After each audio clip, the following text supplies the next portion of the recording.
അഡിക്ഷനുകൾ എല്ലാവരെയും പ്രയാസപ്പെടുത്തുന്ന ഒരു വിഷയം തന്നെയാണ്. ഇന്ന് സംസാരിക്കാൻ ഉദ്ദേശിക്കുന്ന വിഷയം പുകവലി ഉൾപ്പെടെയുള്ള അഡിക്ഷനുകൾ എങ്ങനെ ഒഴിവാക്കാം എന്നതാണ്. നാം ആദ്യം തിരിച്ചറിയേണ്ടത് ഇതൊരു വെല്ലുവിളിയാണ്. ഈ വെല്ലുവിളിയെ ഞാൻ ഏറ്റെടുക്കാൻ പോവുകയാണ് എന്ന് ആദ്യം മനസ്സിലാക്കുക. എന്നാൽ അവിടെ ആദ്യം ചെയ്യേണ്ടത് എങ്ങനെയാണ് ഈ വെല്ലുവിളി നേരിടുന്നത് എന്നാദ്യം ഒരു ധാരണ വരുത്തുക. ഞാൻ ഈ പുകവലി അവസാനിപ്പിക്കുന്നത് ഏത് രീതിയിൽ, എത്ര സമയമെടുത്താണ് ഞാൻ ഈ സംഗതി ചെയ്യാൻ പോകുന്നത് എന്ന് ഒരു ധാരണ ഉണ്ടാക്കുകയാണ് ആദ്യം ചെയ്യേണ്ടത്. എത്ര സമയം കൊണ്ടാണ് ഞാൻ മാറ്റം വരുത്താൻ പോകുന്നത് എന്ന വിഷയത്തിൽ ഒരു തീരുമാനം ഉണ്ടാക്കുക. എപ്പോൾ തുടങ്ങും, എപ്പോഴാണ് ഞാൻ അതിനു വേണ്ടി സ്റ്റാർട്ട് ചെയ്യുന്നത്, ഏതു മുതൽ ഏതുവരെ കാലാവധി കൊണ്ടാണ് ഞാൻ ഈ പുകവലി അവസാനിപ്പിക്കുന്നത് എന്ന് തീരുമാനിക്കും. പലപ്പോഴും പ്രശ്നങ്ങൾ സൃഷ്ടിക്കാനുള്ള ഒരു കാരണം എങ്ങനെ, എപ്പോൾ തുടങ്ങി എപ്പോൾ നിർത്തും എന്നതിനെ കുറിച്ച് ധാരണ ആകാത്തത് കൊണ്ടാണ് അതൊരു ഭാരമാവുകയും ആ വിഷയം നടത്തുകയും പ്രയാസം ഉണ്ടാകുന്നത്. രണ്ടാമത്തെ ഒരു കാര്യം, ഒരു സീക്കിംഗ് സപ്പോർട്ട്, ഒരാളോട് സപ്പോർട്ട് ചോദിക്കുക. അതായത് ഞാനിങ്ങനെ പുകവലി നിർത്താൻ പോവുകയാണ്, നീ എന്നെ ഇന്ന രീതിയിൽ ഹെൽപ്പ് ചെയ്യണം. ഉണർത്താനും സഹായിക്കാനും ഒരാൾ. നിർത്തുക എന്ന് പറഞ്ഞാൽ നീ ഇത് ചെയ്തോ, എന്തൊക്കെയായി, ഓക്കെ എന്ന് പറയാൻ ഒരു കൂട്ടിനൊരാള്. അത് എപ്പോഴും നല്ലതാണ്. ഫ്രണ്ട്സിനോടോ ഫാമിലിയോടോ ഒക്കെ, അല്ലെങ്കിൽ തന്റെ കൊളീജിയസിനോടൊക്കെ, തന്റെ സമകാലികരായ ആൾക്കാരോട് പറഞ്ഞിട്ടൊക്കെ എന്ത് ചെയ്യാം, ഈ തീരുമാനത്തിന് സപ്പോർട്ടിങ് സിസ്റ്റം ഉപയോഗപ്പെടുത്താം. പിന്നെ ഒന്നാണ് NRT തെറാപ്പി. NRT അതായത് നിക്കോട്ടിൻ റീപ്ലേസ്മെന്റ് തെറാപ്പി. അതിന് ചില പ്രൊഡക്റ്റുകൾ ഉപയോഗിച്ചുകൊണ്ട്, മെഡിക്കേഷൻ ഉപയോഗിച്ചുകൊണ്ടൊക്കെ ഉണ്ട്. അതിൻ്റെതായ അർഹതപ്പെട്ട ആൾക്കാരുടെ സഹായത്തോടു കൂടെ വേണമെങ്കിൽ നമുക്കത് ചെയ്യാവുന്നതാണ്. അതായത് ചിലർക്ക് ഇത്തരം സംഗതികൾ നിർത്തുന്ന സമയത്ത് ചില പ്രയാസങ്ങളൊക്കെ ഉണ്ടാകും. അതായത് വിത്ഡ്രോവൽ സിംറ്റംസ്, ആ വിഷയം അവസാനിപ്പിക്കുന്ന സമയത്ത് ഉണ്ടാകുന്ന ചില സിംറ്റംസ് ഒക്കെ ഉണ്ടാകും. അത് ഒഴിവാക്കാൻ വേണ്ടി എന്ത് ചെയ്യുക, അതിൻ്റെതായ ചില പ്രൊഡക്റ്റുകളൊക്കെ ഉപയോഗപ്പെടുത്തിയിട്ട് ചെയ്യുന്ന മെഡിക്കേഷനുകളുണ്ട്. അത് അതിന് ഉത്തരവാദപ്പെട്ട ആൾക്കാരുടെ സഹായത്തോടു കൂടിയാണ് അത്തരം സംഗതികൾ ചെയ്യാവുന്നത്.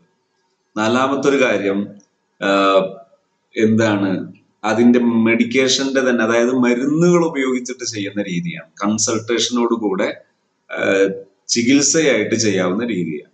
അതും അത്തരം മെഡിക്കൽ സ്പെഷ്യലിസ്റ്റുകളുടെ സഹായത്തോടു കൂടിയാണ് ചെയ്യേണ്ടത്. ആദ്യം പറഞ്ഞത് സൈക്കോളജിയാണ്, രണ്ടാമത് പറഞ്ഞത് എന്താണ്, മെഡിസിൻ ആണ്. അഞ്ചാമത്തെ കാര്യം ബിഹേവിയറൽ തെറാപ്പിയാണ്. കോഗ്നിറ്റീവ് ബിഹേവിയറൽ തെറാപ്പി, CBT എന്ന് പറയും സൈക്കോളജിയിൽ. അതൊരു ശൈലിയാണ്. അതായത് ആ വിഷയത്തിൽ സ്പെഷ്യലിസ്റ്റ് ആയിട്ടുള്ള ആൾക്കാരെ കൊണ്ട് ചെയ്യിപ്പിക്കുന്ന ഒരു സംഗതിയാണ്. അത് ഇത്തരം ആൾക്കാർക്ക് വല്ലാതെ സഹായിക്കും. അവിടെ ചെയ്യുന്ന കാര്യങ്ങൾ, ചില ട്രിഗറുകൾ എന്ന് പറഞ്ഞാൽ പുകവലി ഓർമ്മയാകുന്നത് എപ്പോഴാണ്, ആ ഓർമ്മയാകുന്ന സാഹചര്യം, ഏത് വിഷയം വരുമ്പോഴാണ് കൂടുതലും പുകവലിക്കണം എന്ന് തോന്നുന്നത്, അത്തരം വിഷയങ്ങൾ മനസ്സിലാക്കിയിട്ട് ആ ട്രിഗറുകൾ മാറ്റിയെടുക്കുക. അങ്ങനെ ചെയ്യുന്ന ഒരു വിഷയമാണ് അവിടെ പ്രധാനമായിട്ട് ചെയ്യുന്നത്. ഇനി ആറാമത്തെ വിഷയം ഫൈൻഡ് ആൾട്ടർനേറ്റീവ് ആക്ടിവിറ്റീസ്. അതായത് ഇതിനോടനുബന്ധമായിട്ടുള്ള ഒരു പരിഹാര രീതി സ്വീകരിക്കുക. പലപ്പോഴും അഡിക്ഷൻ വരുന്ന അധിക ആൾക്കാർക്കും ആ സമയത്ത് ബ്രെയിൻ ഡ്രൈ ആയിരിക്കും. അപ്പൊ ബ്രെയിൻ ഡ്രൈ ആകാതിരിക്കാൻ ചില മാർഗങ്ങളുണ്ട്.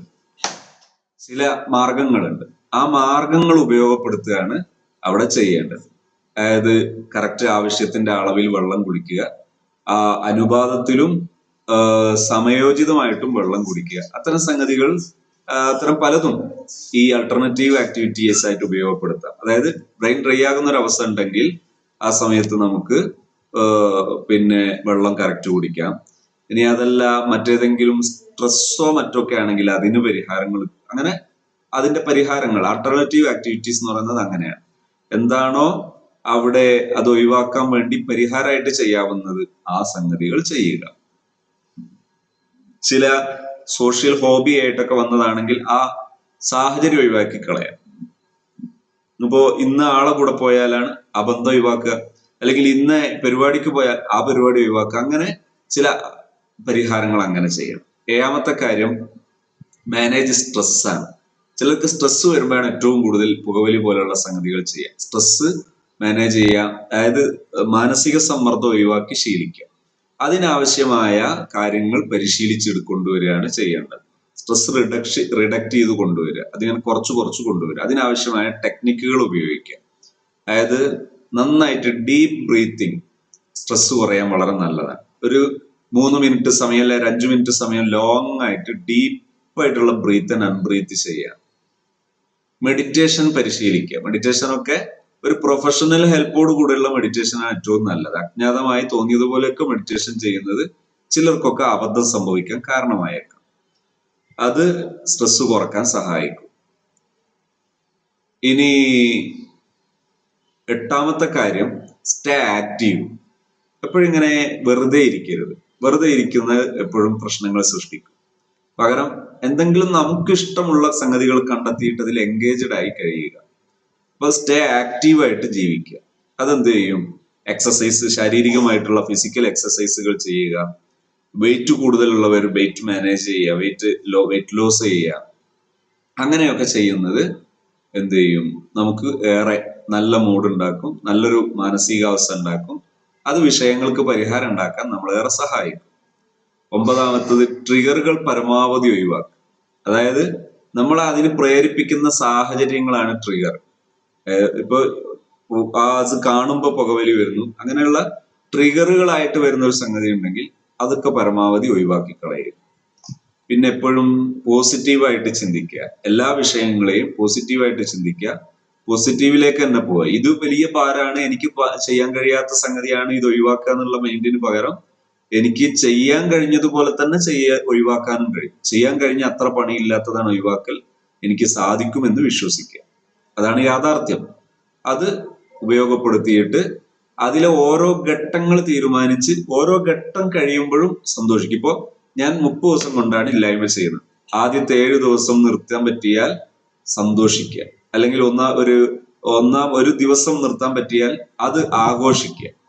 അങ്ങനെ ആ ഓരോന്നിന്റെ മൈൽ സ്റ്റോൺ, അതിന്റെ ആ സ്റ്റെപ്പുകൾ ഓരോന്ന് കിട്ടിയാലും അത് ആഘോഷിച്ചിട്ട് അടുത്ത മുന്നോട്ട് പോവുക.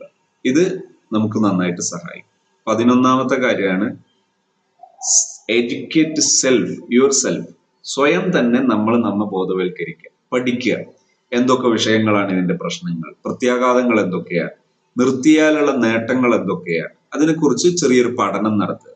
ഇപ്പൊ സാമ്പത്തികമായി ഇത്ര നേട്ടം ഉണ്ടാകും, ശാരീരികമായി ഇന്ന ദുരന്തം ഉണ്ടാകുന്നത് ചെയ്താൽ, അങ്ങനെ തുടങ്ങിയിട്ടുള്ള വിഷയങ്ങൾ എഡ്യൂക്കേറ്റ് ചെയ്യുക, സ്വന്തം തന്നെ എഡ്യൂക്കേറ്റ് ചെയ്യുക. 12ാമത്തെ കാര്യം ഇതോടെ അവസാനിപ്പിക്കുകയാണ്.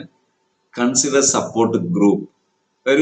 അത്തരം ഗ്രൂപ്പുകളിൽ, ഇതിനൊക്കെ സപ്പോർട്ട് ചെയ്യുന്ന ഗ്രൂപ്പുകളിൽ നാം ജോയിൻ ചെയ്യുക. ഇപ്പൊ ചില നല്ല ആൾക്കാരുടെ കൂടെ ഒരു ദർസിന് ചേരുന്നു, അല്ലെങ്കിൽ അങ്ങനെയുള്ള ഏതെങ്കിലും ഒരു നല്ല ഒരു കൂട്ടായ്മയിൽ ചേരുന്നു, അവരോട് തുറന്ന് ഈ കാര്യങ്ങൾ പറയുന്നു, അവരുടെ സഹായങ്ങൾ മാക്സിമം ഉപയോഗപ്പെടുത്തുന്നു. അങ്ങനെയാണെങ്കിൽ പെട്ടെന്ന് നമുക്ക് പരിഹാരങ്ങൾ കാണാൻ കഴിയും. ഇത്രയും വിഷയങ്ങൾ മാത്രം ചെയ്താൽ തന്നെ എത്ര കഠിനമായ പുകവലി പോലെയുള്ള അഡിക്ഷനുകളാണെങ്കിലും നമുക്ക് ഇല്ലായ്മ ചെയ്യാൻ വളരെ എളുപ്പമാണ്. നാം മാത്രം ചിന്തിച്ചാൽ മതിയാകും.